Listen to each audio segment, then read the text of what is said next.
নামাজ কলমা তো ছেড়ে দিয়েছো, এর কারণ এটা নয় যে তুমি বেনামাজি।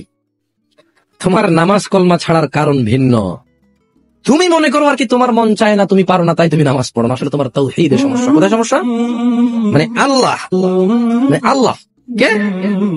আল্লাহ।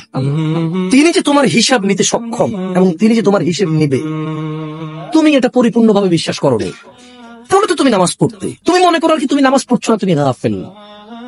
এই জন্য তোমাকে বলেছি আল্লাহকে ভয় করতে হবে। ফর এক্সাম্পল, আল্লাহ নামাজ ফরজ করেছে। কে নামাজ ফরজ করেছে? আল্লাহ। মুয়াজ্জিন আযান দেয়, তুমি নামাজ পড়ো না। তুমি মনে করো তোমার দান সাদাকা তোমাকে উদ্ধার করবে? তোমাকে ভুল শিখিয়েছে। আমি মানুষ, ছোট হতে পারি। শোনো, জোর জবরদস্তি করে কিছু কথা আমাকে শুনিয়েও দিতে পারো, এখান থেকে নামিয়েও দিতে পারো। বলছি না তোমরা নামাবা, বাট এটা পারো। তবে মনে রাখবে, কথা যেটা বলেছিল উল্টাতে পারবে না। কেন পারবে না জানো? কারণ এই কথা উল্টানোর জন্য তোমাকে কথা থাকতে হবে। মনে রাখবে, তোমার দান সাদাকা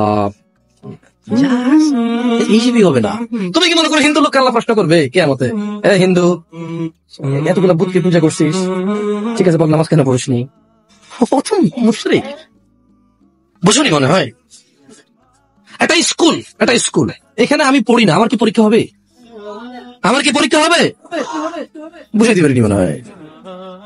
তো যে মুশরিক, তার নামাজ রোজা হজ যাকাতের হিসাব কিসের হিসাব? সে তো অলরেডি এমন অপরাধী যা ক্ষমাযোগ্য নয়। যা কি নয়? ক্ষমাযোগ্য নয়। একজন বেনামাজি মানুষ, সে মনে করে নামাজ না পড়া শুধু নামাজ না পড়া, অথচ আল্লাহর নবী, যে একটু আগে বললাম, আল্লাহ বলেছে যদি তোমরা আল্লাহর ভালোবাসা পেতে চাও তাহলে রাসূলের অনুসরণ করো। রাসূল বলছে যে নিশ্চয়ই কাফের এবং মুশরিকের মধ্যে আর আমাদের মধ্যে পার্থক্য হচ্ছে নামাজ। তুমি তো গুরুত্ব, তুমি মনে করো নামাজ না পড়া নামাজ, ওই যে তুমি খুঁজে পাও না মুসলমান কিভাবে শিরিক করে। এই যে নামাজ না পড়লে শিরিক হয়।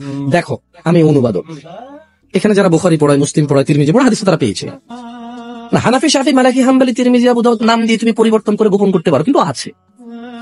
ফয়সালা তো আল্লাহ করবে যে এভাবে হয় নাকি সিস্টেম, ইসলামকে বিভক্ত করা এবং কিয়ামত দিবসে রাসূলের অনুসরণের বাইরে কোনো অনুসরণের হিসাব নেওয়া হবে কিনা, সেটা তো আল্লাহ ফয়সালা